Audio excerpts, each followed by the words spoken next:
Hi everyone, welcome to another episode of Chat with Vade, where I get to talk about anything and everything. My name is Angela Dominic and you're welcome.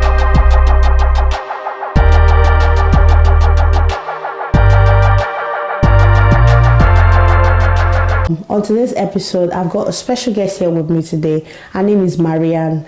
Marianne, I met on Instagram. Like they say, you meet people on social media. She's been an amazing person, amazing mom. You know, we chat here and there. She's nice. She let me into her home today, you guys, and I'm so excited to be here. Today with me, I've got Marianne. Hi, Marianne. Hello, Ade. Thank you so much for having me in your home. Guys, Marianne did let me into our home. Our home is beautiful, by the way, and it smells so good. Oh, that's sweet. Thank you. Yeah. Thank you so much for having me in your home. You look very beautiful, by the way. What are you wearing? Well, so TikTok made me buy it. Oh, wow, okay. I found it on a TikTok shop and I tried it and I love it. It's actually nice, very free. Yes. It's giving summer vibes. It is. It's giving rich auntie vibes with the afro hair. Oh, wow, okay. I know, right? And you smell really nice. I know you told me Thank what you're you. wearing, but what fragrance is it again for anyone that wants to know? Dolce by Dolce & Gabbana. That sounds really lush. Thank I love you. all the accessories and all of that. Your nail, everything is popping. Thank you. Sis is looking, she's my big sis, but she will not just want to accept. See, guys, she says I should stop calling her mama because it makes her feel old. It becomes a problem when you call me mama because you are closer to me in age. If it was a Am I closer to you in age? Are you sure? Is it 10 years, my dear? What is this? The thing is, okay, you are a mom too, right? Right. So you don't call your fellow mom unless, of course, I can No, actually I give that to actually you. do. Like literally on Instagram, like if you're a mom, say hi, mama. Like, yeah, it just sounds unique compared to like mommy. But why should you call me mom? What, are you not a mom? I'm not your mom, though. No, like, right. Hi, mom. Okay, so this argument. Or do you have to be my mom before I call you mom? No, okay, so I mean, It's just a title. I think so. okay, that's fine. It's just like some people will call you Mrs. Okay, Yeah, would you say don't call me Mrs. But you're married though. okay, you win. I reserve my comment. That literally, Marianne was just telling me about, you know, everything that she does, and I'm like, my respect for her just literally went up. Oh my goodness. But yeah, can you tell the audience about you, please? Hello, my name is Marianne. I'm a mom. I have a 14-year-old daughter. Married. I'm a social worker, by the way, and I also do content creation. I started my blog in 2012. That's a long time. Yeah, I think before Instagram, so it was more of a blog writing. So it was just a space where I could, I don't know, vent or use my creative skills, just talk about anything I was thinking about at the time, and also do some fashion. So Right. that is where I started and just grew over to Instagram. That's very interesting. How did you find your style? Okay, so I would say that I feel more comfortable in things that are like elegant, a bit feminine. Elegant, giving rich auntie vibe. No, so just feminine, elegant, but I also okay, so when it comes to like trendy fashion, it's not something I do most of the time, but I would do it once a while here and there if I feel like it. So it's mostly my mood really, but generally it's more modest, elegant or feminine kind of style. Yeah. Yeah, you're more modest, to be honest with you, and I feel like you don't really do trends like that. No. No, yeah, but it's nice, and you're that person that actually tries to repeat your outfits as well as much as you can. Restyle, you like versatile, you know, isn't it? True, that's true. That's very true. And to me, I feel like being able to rewear your outfit, that's being sustainable for me. That's my own definition of sustainability, I should say. Being able to rewear my outfit in multiple ways. It's true. It's very difficult in our industries, like our fashion influencers, to be sustainable and also push the different trends or styles that's going on at the time. Yeah. But I believe that even if it's not, you're not in terms of money going to buy the most expensive sustainable things, just repeating things is a way of kind of saving the environment in a way. Yeah. And I also like thrifting. Yeah, So most of the things I have, so I like staple pieces. Yeah. And I find that when you go thrifting or go into charity shop, you find things that are unique. And so you keep repeating, True. it doesn't lose quality, even though it's True, aged, it's yeah. not aged in terms of, if it's a classic, it doesn't age. Do you really. do like vintage as well? Because I can see. Yes. Yeah. I can see with your decor around as well. It's like, Yeah, I like a bit of old, maybe because I'm old. No, it's nice. That's unique, very unique. But yeah, thank you so much for, the little intro here and there. I'm so happy to be sitting down here with you today because it's, we've been postponing this for a while now, you guys. But yeah. So chat with our day. I've got different segments to this. Okay. And I always make sure to get a word and, just ask you some questions about that particular word. You telling me what you know about the word. The first segment is called Topic of the Day. Okay. I've got doubt for you. What do you understand by doubt? Doubt, when you're unsure about something or yourself. So I think that's what doubt is, being unsure of something. Yeah, or uncertain about something. Yeah, about something. So yeah. That's a very easy peasy definition of doubt, really. Mm-hmm. So do you ever doubt yourself? Oh, I do, 100%. Imposter syndrome. It's something I fight with, because sometimes you're doing amazing and you get, let's say, positive feedback and you're like, oh, that's great. And there will be one time that you don't feel great about yourself and you think, oh, was that a fluke? Yeah. So yeah, I don't know who doesn't doubt themselves, but I think it's part of being human. Yeah. And also remembering that there was a time where you were fabulous, and then just taking from that time and making your reality different by just believing in yourself and the skills and what you have done previously. So, and doubt is also great because it gives you the opportunity to learn. If you feel that you're not confident about something or your abilities in something, it gives you the opportunity to explore more and build the confidence and go out and do better, I guess. And like you said, doubt is a good thing. So how often do you doubt yourself? Is it a regular thing or like? So I can't put a number on it, but I know that I am a mom. As I said, in my role, my job, sometimes my work, you meet different people with different approach. Sometimes you get challenged by somebody and you feel like you're doubting yourself. Oh, do I even know the law? Do I know my role? Do I know how to deal with the situation? So you doubt yourself, but it's every day. Mom, when you're a mom, you have an issue with I have a teenage daughter, so I'm at that stage where it's getting a bit challenging, but you doubt your strength as a mom, and are you doing the best that you can? I'm a wife. I have to make sure that I'm doing the best for my family, really. Right. So wherever you are, you will face with doubt. So that's like an everyday thing. It's normal. I think it's normal. If you are not faced with doubt, maybe you're just an excellent person. I don't think that's. No, I don't like perfection. I'm not even gonna lie. When someone says it needs to be perfect, I feel like the only thing or the only person that is perfect is God. Like literally, don't call me perfection.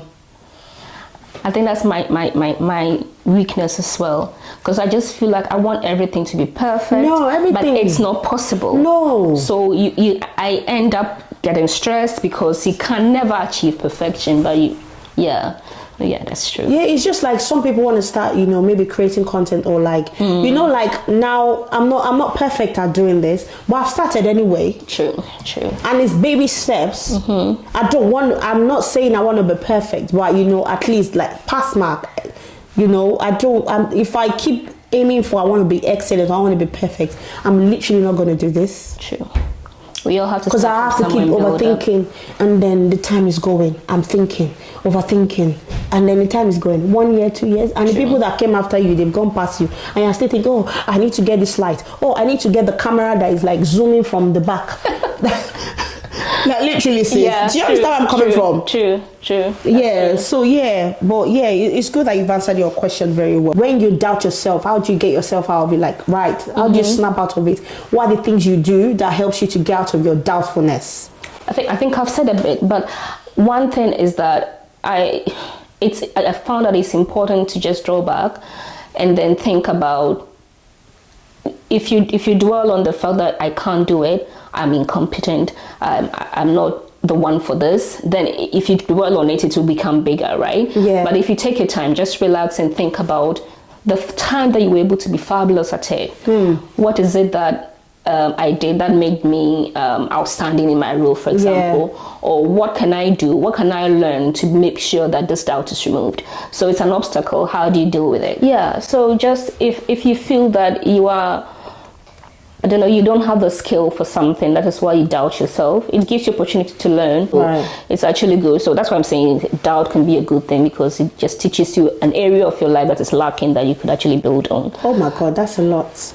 Do you know, I didn't even think that. Because that's the thing. If you're not faced with certain problems, you don't even know your skill. You don't know how well you work within that. And the next time you face similar thing, you have knowledge from the previous one. So it's not always a bad thing. It sounds like you saying learn from your mistakes. You can say that. Yes, true. Okay. That's a very good one. So I'm going to jump into the next segment, which is quite interesting. See, we're going to spice this up, okay? It's called I Have a Confession, Don't Take It Personal. Okay. I think I have one. People who take your kindness for granted. Because I find that one thing I found about myself is that I think I'm kind, and people may take advantage of it. It's not that I can't say no, but I think I'm not trying to justify this, but it's something I'm trying to build on. It's like saying no to people is difficult, because I'm thinking in my head, they ask for help because they need it, and they asked me because they felt I could help. But I've come to learn that some people take your kindness for granted, and they kind of just use you. True. So so people who take others' kindness for granted. So are you at that stage where you're learning to want to say no to people now? Yes, I'm boundaries and saying no. People say that a lot. Keep boundaries or boundaries. It's hard. It's hard. That's the thing. I have to kind of condition my mind to think that not everybody who's asking for your help actually needs it. Some people just, she would do it, so let me just let her do it and just save myself some trouble. That is what I've learned. But so just saying no and meaning it. So sometimes I would even in my journey, I would say, oh no, then I was lie down and I worry about it. You start feeling bad. And I was like, okay, what about if I do 30 minutes? You know what I mean? If I don't want to go, if my bra is off, my bra is off. You know what I mean? I don't have to put it back on. I know. Give an example of like an instance where you said no, because you said you're in the process of saying, in the process of like, setting boundaries. Oh, okay. So in your process of setting boundaries now, obviously you're learning now. So has any situation happened where you feel like you've actually applied that boundaries recently? Okay, so just give me an instance. I'm very proud of this one. I love this. I'm very proud of this one. They're probably going to watch whatever, but it's like somebody invited me to somewhere, and it's not somewhere I really want to go, and I said, oh sorry, I can't go. But I'm proud that I didn't say I can't go because I have an engagement at the time. I just can't go. Wow. So I just feel you didn't give excuse. I didn't give an excuse. I didn't give a reason, and I feel that it's something very little. Boss move. I know it's something very little. Somebody might say, "What is this?" It's just normal. But to me, I'm like, I just lay there and I felt like, oh God, I'm such a boss. I just said that, and oh my God, and nothing happened. And nothing happened, and I just Oh my God! Because normally you want to give excuses like, oh sorry, I have to. I don't have a child care, or I don't know, I have to walk my wig or something silly, just to give an excuse. But you just said, sorry, I can't go. Yeah, and that's it. What did the person say? Anything? No, they said okay. So I was like, oh. So I thought, so they didn't fight me. They just said okay. So, but I guess. These people know you. There's a precedent. They know that you will normally do something. But if you say you can't go, they don't have to question you. Really, you get what I'm saying? Yeah. That's a good one. I wish I could actually. I still give excuses, you guys. Yeah, just own it. Yeah, own it. Sorry, because I always feel like I don't want to offend people. I'm that girl. that's like the thing. I don't want to offend you. I don't want this person to be angry. Yeah, but that's the thing. So what I was doing was I would put the other person first, and then I come back and I'm so tired and I have things to do and I can't do it. You see what I mean? If I can rearrange, then you that's start fine. lacking. Exactly. Now you are back home, you are sulking, but that means you haven't given out of your heart then. You know what I mean? So you've done the thing for the person, but it's not out of your heart because now you're sulking. Oh yeah, there's a difference between doing something with your heart, like doing it, but not, doing it and then you're like, oh my God, you're regretting you doing that thing for that. I don't know if I'm making sense. Yeah. Oh my God, I need to work on myself since that's a big move. Honestly, that's actually a very big move. But yeah, let's get into the next segment, which is called This is Random. So this is me asking you a random question. Okay. And obviously, I told you, how long have you been married for? 16 years. 16? Yes. That's a long time. Yeah. That's a long time. And you're telling me not to call you old. I was thinking this girl is working on my age. Okay. So this is a random question right now. Do you think it's okay, because you've been married for 16 years now, do you think it's okay to always check your husband's phone? As someone that's been married for 16 years now. I personally don't have a reason to. It's not a thing for me, but I can see how doubt can make you do that. I don't think it's all right. No. So are you asking for the phone or you are sneakily taking it? Both. Asking. You see, if you have to do that, then there's a problem though. You know what I mean? Yeah. So it's a no for you? No, it's not necessary. It's not for you. If you get to that point, have a conversation. If you have that point that you doubt the person, have a conversation. So I don't know. Yeah. I get what you mean. I feel like I'm on the same page with you, but obviously these days now, everyone says, oh, you see him go out and he doesn't. He usually comes back at 9. And it comes back 9:30. Something must be going on. Because recently I had not a friend, but like someone gave me, told me something about where she felt like her husband has been acting weird and all of that. And the first thing she did was going through his phone. But sometimes it might not be that phone. It could be that the guy is going through, because they always say men as well, they go through a lot. It's not just the women, Men go through a lot as well. How about, like you said, have a conversation first rather than jumping it. And then she checked the phone and there was literally nothing for her to pinpoint. But because I think what came to her head first was like, is this man up to something? Checking another girl out? That was the first thing that came to her head. And that's her doubting that marriage or doubting a man or even doubting a relationship. If that didn't make sense. She did regret actually checking his phone. She did regret find what you look. Yeah. Maybe if you find, I don't know. I don't know. I don't think, if I was checking, I don't know why I would be checking his phone, to be honest with you. But if I would have to have a conversation. If I actually feel that that's what's going on. I'll have a conversation rather than, find evidence or something. I feel like you checking his phone, you would have gotten so deep there, like, no, I think I need further explanation to this, and it's been back to back. But if you just like a first instant and the first thing that comes to your head is like, check. But this, what do they call them now? These children of these days, what do they call Gen them? Zs or? They don't take nonsense. No. It's not. Sometimes I think don't hold it back. You know what? Sometimes I just feel it's not all bad. It's not all good, because when they know about red flags and stuff like. Well, I don't know. When I was growing up, what is a red flag? I don't even know what a red flag is. You know what I mean? You. So I think they are informed, but they're also informed in such a way that sometimes some things are unnecessary. It's unnecessary. They take things just out part of life.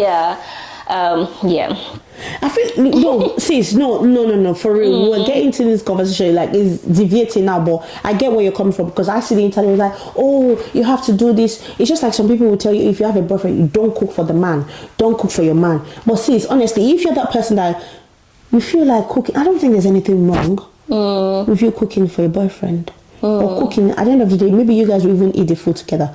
But these days now, they're like, no, you have to take me out, you have to order the food. But why? What's wrong? See, I am okay. So maybe I'm old, but I'm not of this generation. There's a lot of things. I'm going on. I don't really, because of course, just as you're saying, well, I grew up in this time where we don't live together anyway. So if you came to visit me and I made you food, I don't think it's an issue. No, but I can understand where they're coming from. So if you keep doing married woman things, the person will assume you're already married and they wouldn't make any progress. So I see there's a balance there. But yeah, I think with everything, it should be a balance, really. But yeah, anyways, you've said your own piece that there's no reason. No, you're saying that there's no reason to check your man's phone. That's your own thing. But some people still have, they feel like they need to check. But I feel like if you marry someone that you don't trust, that's when you will keep checking his phone, really. And if you feel like your husband is that outgoing person, it goes out a lot. Obviously, because you never know. There's two sides to it, There's two sides to it. It's true. But if you get to that point, I think you need to sit and have a conversation. Rather than jumping to the phone first. Yeah, because just as you said, it might not be that they are cheating. It could be something personal to them. They're not good at talking about it. They don't really share. I don't know. So they would rather, sit somewhere. I don't know. And you just keep seeing the attitude and that, isn't it? Why don't you be the nice person? Rather than you stressing your husband is stressed already. You're not stressing your brain. But I don't know. Some people have the password on their phone. You need. Do you have your husband's password? That's the thing. I don't even know. I don't want to. There's nothing. Yeah, you're not interested. No, but I think some people's phone, you need their DNA to get into it. How do you look in their phones? So when I start checking this phone, I'm like, okay. Some people, you need their DNA to get into their phones. So how did you maneuver that? But yeah, I don't know. I don't have his password. But do you think you should have your husband's password? Though? But if I ask him for his phone to do something, he will give it to me. Exactly. Yeah. So, and he will tell you, oh, it's something. Yeah. But obviously you don't want to cram the password. You don't care. No. Because me as well. Like if I need something on my husband's phone, he will tell me it's 1, 2, and I tell you for free. Yeah, It's told me it's 1, 2, 5, like a million times, and you'll be like, babe, as I don't know your password. Like literally, I don't care. But some people would have crammed the password. I don't care, and I'm not that person that would like focus on wanting to know his password, because what's on the phone? What am I looking for? True. Yeah, I don't think it's necessary, because they say what you don't know don't kill you. True. But I guess you haven't been in a situation, because I think those people who are doing that, it's true. They have been faced with a lot of things that will make you doubt the person they are with. So you're right. Who are we to make judgment? But this is our view, I guess. Yeah, it's true. That's why it's chat with that day where we just discuss our views, and I'm sure some people will understand where we're coming from, and some people are like, no, it's a lie. But that's fine. That's your own view. But I like to leave my guests with Bible verses. You're a Christian, isn't it? Very. Yeah, I like to leave my guests with Bible verses. And this Bible verse is about doubt. And it's Proverbs 3, 5, 6. Just in case any time that you feel like, oh my God, you're feeling down, you doubt yourself, and it could be for anyone out there as well. Trust in the Lord with all thy heart, and lean not unto thy own understanding. In all thy ways acknowledge him, and he shall direct thy path. So literally, sometimes when you're doubting yourself, just lay it all out to God and say, God, this is me, sort me out. Yeah. And I feel like in everything, just give it to God, really. True. It goes a long way. And yeah. You're a very good interview, by the way. Thank you so much. I feel like this is the end of the chat. Okay. And Marianne, can you sign up for me, please? Oh, okay. Thank you for tuning in to Chat with Ade. Please stay tuned. Come back next week. Will you be back to have more chat with me? Of course. Thank you. Of course. Please like, subscribe, share, save. Do everything to push this. Thank you. Really appreciate it. Thank you so much. Thank you. You're welcome.